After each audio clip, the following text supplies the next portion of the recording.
এটিএমের স্ক্রু খুলছে দুই যুবক, বাইরে থেকে সাফাই কর্মীর নজর পড়তেই চোর চোর চিৎকার, সুযোগ বুঝে পালানোর চেষ্টা করতেই পুলিশের হাতে ধরা।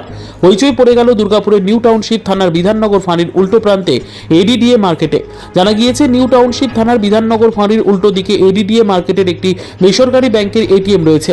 বৃহস্পতিবার বেলা 11টা নাগাদ সেই এটিএম এর সামনে বাইক রেখে দুই যুবক এটিএম এর ভেতর ঢুকে। তখন নিরাপত্তা রক্ষী এটিএম এর বাইরে দাঁড়িয়েছিল, কিন্তু এটিএম মেশিনের স্ক্রু খুলছে ওই যুবক। সেই নজর পড়ে বাইরে থেকে সাফাই কর্মীরা। সে চোর চোর করতে এটিএম এর নিরাপত্তা রক্ষী তৎপরতার সাথে তাদের তাড়া করে। ততক্ষণে পুলিশ এসেও তাদের ধাওয়া করতে থাকে। এক ফুলওয়ালা সুযোগ বুঝে একজনকে জাপটে ধরে। ততক্ষণে সিসি ক্যামেরা দেখে পলাতক আর একজন পাশের মার্কেট থেকে এটি পাকড়াও করে পুলিশ। তবে টাকা বের করতে পারেনি তারা। পুলিশের প্রাথমিক অনুমান, এই দুষ্কৃতীরা ভিন রাজ্যের। এই চক্রের সাথে আরও কেউ জড়িত রয়েছে কিনা সে নিয়েও চোর তল্লাশি শুরু করেছে নিউ টাউনশিপ থানার পুলিশ। স্থানীয় ফুলওয়ালা বিশ্বজিৎ দাসের দাবি, বিধাননগরের বুকে এই ঘটনা দেখে আমরা আতঙ্কিত। যদিও দুজনই ধরা পড়েছে, আমিও একজনকে ধরেছি, তারপরে পুলিশের হাতে তুলে দিয়েছে। পুলিশের নজরদারি আরও বাড়ানো দরকার বলেও দাবি করছি। পাশে আছে, ধরুন তারা দেখছে, ঘর থেকেই দেখছে চুরি হচ্ছে, এর থেকে বড় আর আতঙ্কিত কি হতে পারে আমাদের জন্য? আর বিধাননগরের মতো জায়গায় এরকম ঘটনা হয়, এটা আমাদের জন্য একটা দুর্ভাগ্য। মানে এটা আর কিছুই বলার নেই, যে আমাদের কোথায় আমরা গিয়ে পৌঁছাবো। এই সমস্ত ব্যাপার, আমি তো ঘর থেকেই আওয়াজটা শুনে এলাম, আমার সঙ্গে সঙ্গে ধরাও পড়লো, এটা কেমন লাগছে? এটা তো সব থেকে আরো বেশি আশ্চর্যজনক।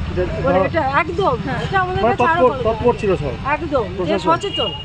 বিধাননগরে সব এখানে জনগণ যারা ছিল, প্লাস প্রশাসন, প্লাস আমাদের আজকে মার্কেট, আজকে এডিডিএ মার্কেট, এটা আজকে মার্কেটের দিনে এরকম একটা ঘটনা যায়, ওই জন্য হয়তো সঙ্গে সঙ্গে এটা ধরা পড়েছে। আর এটার জন্য আরও আমরা থ্যাংক ইউ, সবাইকে ধন্যবাদ দেবো যারা এর সঙ্গে জড়িত আছে, প্রশাসন হোক, আপনারা যে যারা ছিল সবাইকে ধন্যবাদ আমরা বাসীদের কাছ থেকে, বিধাননগরবাসীর কাছ থেকে।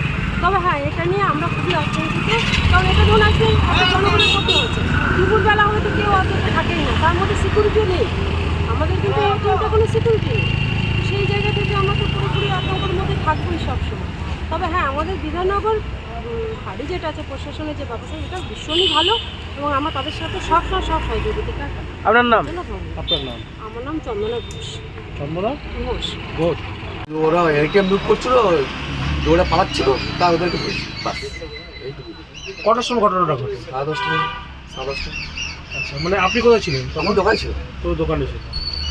তারপর কি হলো? তারপর সব লোকজন জড়ো হলো, তারপর আর কি হবে, মানে কি করে জানলে যে ওটা চোর? ওই মেসেজ সব, তারপর সিকিউরিটি গার্ড ছিল, ওই দাদা ছিল, আচ্ছা, ও চিল্লাচ্ছিল ধর ধর ধর, চোর চোর চোর। পুলিশ এলো তারপরে? হ্যাঁ, পুলিশ এসছে। আপনি ধরলেন? হ্যাঁ, আমি তো দোকানে ছিলাম ওই স্পটেই। আচ্ছা, ও এইদিকে ঢুকেছিল, এইদিকে পেরিয়ে যাচ্ছে, ওই জন্য ওকে ধরা হলো। আপনার নাম? আমার নাম বিশ্বজিৎ। বিশ্বজিৎ কি? বিশ্বজিৎ দাস।